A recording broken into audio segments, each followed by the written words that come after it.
تجري في هذه الأثناء تعبئة كبيرة بين نشطاء حراك الريف، لا سيما على مستوى مدينة الحسيمة، من أجل النزول إلى ساحة الاحتجاج بالطريقة التي كانت تتم من قبل الإذان، بنهاية الدعوة إلى التهدئة التي بادر إليها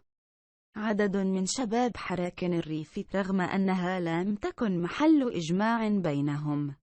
وعلم اليوم 24 من عدد من نشطاء حراك الريف أن الشباب يواصلون التعبئة للنزول للاحتجاج مساء اليوم الجمعة للإعلان عن نهاية التهدئة بسبب مواصلة السلطات لحملات الاعتقالات الواسعة في صفوف الشباب، ومواصلة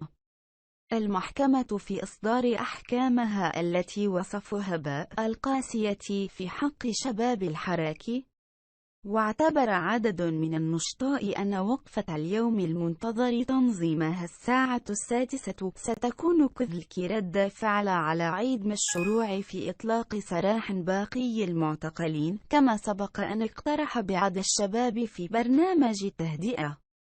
وكان بعض شباب الحراك اقترحوا مبادرة التهدئة بعدم النزول إلى الشارع للاحتجاج قبل الانسحاب التدريجي للقوات الأمنية، ثم الشروع في الإفراج التدريجي عن معتقلي حراك الريف.